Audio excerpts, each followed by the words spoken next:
मलाई सोध्नु छ तपाईहरु काम गर्नु मलाई पो सोध्नु तपाईहरु काम गर्नु हामी होम इन्भाइरोमेन्ट डेमा टिमले अर्गनाइज गरेकोमा वृक्षरोपण गर्न आएको हैन त हाँस्नु खुसी हुनुस् त्यही हो कि हामीले लाइनिजममा यो हातले दान दिएको यो हातले थाहा पाउनु हुन्न यसले जति दिए पनि यसले थाहा पाउनु हुन्न त्यो भयो अनि अब मैले के भन्नु पर्यो ताको भन्नु न अब के छ त्यसैले मैले तपाईहरु सबैलाई स्वागत गरे हामी लाइनिजममा फेरि पनि नेक्स्ट इयर पनि हामी यसै गरेर बेट गर्न पाऊँ र हामी आज जुन रोप्छौँ त्यसले हामीलाई प्रोटेक्सन पनि गर्नुपर्छ रोपेर फालेर त भने नि पोहोर साल हामीले 5 वटा बोट फाल्यौँ त्यो 5 वटा बोटमा 3टा बोट राम्रै छ कि कतिवटा बोट राम्रो छ तपाईँलाई थाहा होला रोप्यौँ फाल्यौँ त्यसो गर्नुहुन्न एटलिस्ट हामीले रोपेपछि हरेक 3 महिनामा एकचोटि प्रोग्राम बनाएर फेरि यसलाई चाहिँ यो हुर्किया छ कि छैन यो राम्रो भएको छ कि छैन भनेर हामीले चाहिँ फेरि आउनुपर्छ हगि म चाहिँ अब यो लायन्स क्लबको प्रेसिडेन्ट बन्दा जुन हाम्रो नयाँ अध्यक्ष हुनुहुन्छ हिमाल देव सिक्रेट उहाँको नामै हिमाल हो उहाँले वृक्षरोपणको लागि अर्को साल पनि आउनुहुन्छ तर खुसीको कुरा के छ भने म डिस्ट्रिक्टमा चाहिँ इन्भाइरोमेन्टको चिफ छु झन् सहकार्य गर्न पाउने भएकोले मलाई खुसी छु यति भन्दै सबैलाई चाहिँ धन्यवाद शुभकामना एउटा हामी के आज के प्रतिबद्धता पनि गरौँ भने हामीले रोपेको बिरुवा जति रोपिरहेछौँ नि त्यो हाम्रो हामी सबैको हो र यसलाई हामी संरक्षण गर्न फेरि आउनेछौँ भनेर हजुरहरूले कमिटमेन्ट चाहिँ गरिदिनुपर्छ भने ताली बजाएर फेरि पनि आउनुपर्छ ल आउने हो फेरि आउने हामी पक्कै पनि कन्टिन्यू गर्नेछौँ सायद हाम्रो एकदमै धेरै यो किटलाई धेरै सहयोग गरिरहनुहुन्छ उहाँ आफै कोषाध्यक्ष कोषको मालिक र अर्को पनि एउटा हाम्रो ऋषि सर पनि हुनुहुन्छ कता जानुभयो हाम्रो किटको कोषाध्यक्ष उहाँ पनि हुनुहुन्छ तपाईँलाई पनि अब एकदम अलिकति सम्झिनु चाहिँ त्यसै गरी हाम्रो अब अलिकति हाम्रो के अरे शेर्पा सोसाइटीको हाम्रो मिना म्याम त्यो किटलाई धेरै सहयोग गर्नुहुन्छ त्यसले म अलिकति हल्का मात्रै एकदम छोटोभन्दा छोटो मात्रै अलिकति गर्नु आएर स्टेजमा आएर धेरै धेरै धन्यवाद है यहाँ आउनुभएकोमा यसरी नै इन्भाइरोमेन्टलाई जहिले पनि प्राथमिकता दिएर जहिले पनि रुख रोपी होइन नेपाललाई एकदमै इन्भाइरोमेन्टमय बनाउनु भनेर मेरो शुभकामना मनोकामना यही हो होइन अब नेक्स्ट पनि बाँचे छ भने डेफिनेटली आइन्छ धेरै नगर्नु समय छैन गुरुङ भाइलाई लिडिङको लागि अनुरोध गर्नु आजबाट झन् थप भयो कि हाम्रो आयु आजबाट झन् थप भएको थाहा छैन तपाईँहरूलाई आजबाट आयु थप्यो नि हाम्रो जति बोट बिरुवा थप्यो त्यति नै हाम्रो आयु थप्यो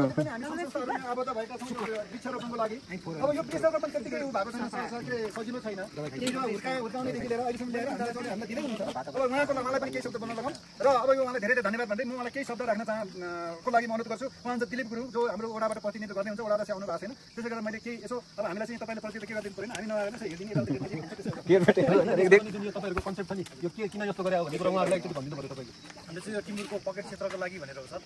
हामी चाहिँ यो एरियालाई चाहिँ हामीले टिमुरको पकेट क्षेत्र बनाउनु भनेर चाहिँ हामीले प्लान्टेसन सुरु गरेको थियौँ त्यसमा तपाईँहरूले पनि धेरै सहयोग गर्नुभयो यसको मेन्टेन कसरी हुन्छ अब यो चाहिँ हामीले एउटातिर पनि अलिकति वर्षको यसै सफाइ र भन्ने मसलको लागि चाहिँ हामीले पुरा गर्दैछौँ सर धन्यवाद अब म एकदम ढिला नगरिकन अझ केही छ भन्नु पनि मैले किन मलाई बोलाउनु गुरुङ हुँदो रहेछ कि त्यो मैले बोलाएको क्या गुरुङ साथी दाजुभाइलाई गर्नु पऱ्यो छोडिदिनु दाइले भन्दै दाइको नर्सरी जुन यो गर्नुभएको छ है जोक्स मात्रै गरिरहेको छु मैले त्यो नगर दाइले अब एकछिन सरस्वती बताइदिनु होला बगैँचाको बारेमा किन कसरी भइरहेको छ के बताउनु तपाईँले यो नर्सरीबाट हामीलाई यो जति बिरुवाहरू उपलब्ध गराइरहनु भएको छ होइन म चाहिँ बानी के थियो भने म मेरो पेसामा कृषि प्राविधिक हो पेसालाई म कृषिको स्टुडेन्ट हो अनि म अहिले लगभग 3.5 वर्ष भाषा निमेले जाइ पनि छ है र प्रायः जसो म कृषि आफ्नो कृषि पेसा भएर र मेरो व्याकरण पनि कृषि भएको कारणले मेरो पढाइ पनि त्यही भएको कारणले अब जाइ छोडिसकेपछि के गर्ने भन्दाखेरि नर्सरी खोल्ने भनेर नर्सरी सुरुवात गरेँ मैले यो गाउँमा अनि अर्को कुरो यो ठाउँमा तपाईँको यो जङ्गली जनावर हुन्छ नि जङ्गली जनावरले धेरै दुःख दिन्छ विशेष गरेर पाउने बाँदर त्यो भएर अनि गाउँमा मान्छे भन्ने छैन अहिले विदेश जाने भयो कि सहर जाने कि विदेश जाने अनि जग्गा चाहिँ बाँझो भयो अनि जग्गाको हैसियत झन् बिग्रिँदै भयो त्यो भएर अब चाहिँ मैले यसो एउटा नयाँ विकल्प ल्याउने भनेर हाम्रो नगरपालिका वडा कार्यालय सोच्नु गरेर जति पनि हाम्रो खाली जमिन छ नि त्यसमा एउटा विशेष खालको नयाँ बाली ल्याउने भनेर हामीलाई नयाँ बाली भने तपाईँको यस्तो बाली हो कि तपाईँको विदेशबाट ल्याउने बाली होइन त्यो पनि बाली ट्रायल नगरेर गरिरहेको छौँ होइन विशेष गरी हाम्रो रैथाने बाली तर अन्तर्राष्ट्रियमा बजार भएको हामीले चिन्न नसकेको त्यस्तो बालीलाई चाहिँ हामीले प्रमोट गरिरहेको छौँ त्यो मध्येमा हामीले टिमुर गरेको छौँ सुरुवात 4 वर्ष भइसक्यो हामीले तल्लो बेलमा लान्छौँ लगभग अहिलेसम्म 10,000 15,000 बिरुवा हामीले लगाइसक्यो हरेक साल हाम्रो राम्रो काट्छ र तपाईँहरू जस्तै नगरपालिका अन्य संस्थाहरूले पनि आएर हामी सपोर्ट गरिरहनु भएको उहाँहरूको सपोर्ट सहयोग ल्याएको छ प्राइभेट समस्याको आर्थिक छ विकास छ त्यसरी हामी काम गरेर अनि यो डाँडामा पनि अघि मैले भने कि तल कि यहाँ गरौँ भन्ने कुरा थियो अब हजुर यहीँ सानो भएछ म पनि उनी अलि राम्रो चाहिँ डाँडा दिन्छ यताबाट चाहिँ अलिकति भाषण छोड्यो हाम्रो अभियान भनेको यो 2 नम्बरको खाली जमिन छ जति पनि सरकार जमिन त्यसमा टिमवर्कको चाहिँ कक्षा भन्ने लाग्यो त्यसमा तपाईँ पनि साथ सहयोग पाएको छ त्यसको लागि विशेष धन्यवाद तपाईँलाई र अब आउने आइन्दा पनि तपाईँले सहयोग गर्नुहुन्छ भने हामीले अपेक्षा राखेको छौँ र अघि कुरा आएको तपाईँको हजुरले बोल्नुभयो रोपेर हामी छोड्नेवाला छैन यसलाई चाहिँ संरक्षण गर्छौँ गोयमा गर्छौँ होइन अनि यसमा तपाईँको हामीले यो सबै यो तारबारको व्यवस्था गरेर यसपालि मल पनि हाल्छौँ र हामीले चाहिँ यसलाई चाहिँ प्लान्टेसन जोन बनाउन लाग्छौँ यो डाँडा चाहिँ खाली जग्गा यसलाई प्लान्टेसन जोन बनाउँदैछ यसपालिबाट सुरु हुन्छ तपाईँले जतिले बिरुवा लाउनु भएको नि कसले लायो कसले गयो 1 वर्षपछि कहाँ होला त्यस्तो भन्नु अब बिरुवा लगाइसकेपछि बिरुवा लाउने बिरुवा लगाइसकेपछि बिरुवाको फेदमा तपाईँको त्यो कहिले नमेटिने गरेर क्या त्यो मेटलमा हुन्छ कि अब केमा हुन्छ त्यसमा चाहिँ लाउने व्यक्तिको नाम ठेगाना एड्रेस सबै राखेर टक्क झुन्डाएर राख्छौँ त्यो बिरुवा जत्रो हुन्छ तपाईँले बाँचुन जेलसम्म हेर्न आउनु सक्नुहुन्छ र तपाईँले चाहिँ इच्छा लाग्यो भने केयर पनि आउनु सक्नुहुन्छ मजा गर्ने हो कि पानी हाल्ने हो पनि गर्नु सक्नुहुन्छ एउटा नाम हुन्छ कि हामीले यसलाई प्लान्टेसन जोन बनाउनु लाग्छ किनभने बाटोको छेउ छ अनि काठमाडौँ जिल्ला परेको यो ठाउँ त तपाईँको यो लगभग झन्डै 05 आँट्दै छ तर पनि काठमाडौँ जिल्ला पाएको छ कि काठमाडौँ जिल्लाभित्र परेको होइन तपाईँको यहाँ चाहिँ बाटोको सुविधा नजिक तपाईँको कलेज होइन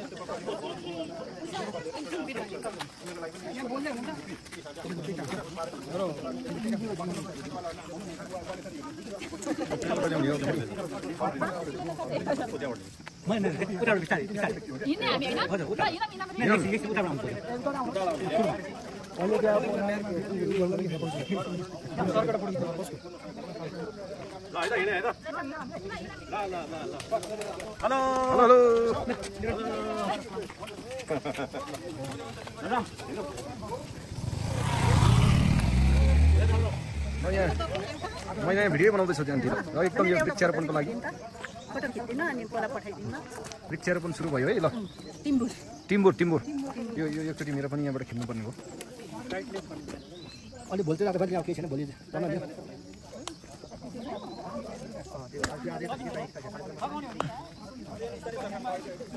एउटा भिडियो यहाँ ट्याक्क बनाउनु म ट्याक्क टिम्बुरसँग दिन्छु हातमा लगाउनु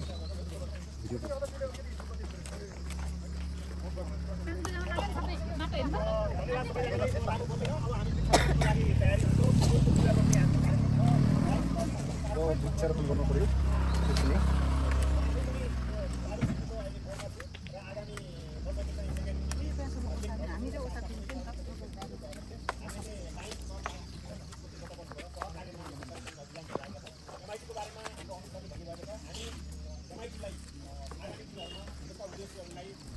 टिपको सहकार्यमा आसिमाला सहकारी संस्था पनि आबद्ध भएको छ र आज हाम्रो आसिमालाबाट कुकुलजी बिरुवा लिएर तयार अवस्थामा हुनुहुन्छ वृक्षारोपणको लागि आउनुहोस् है सबैजना सबै खिच्ने हो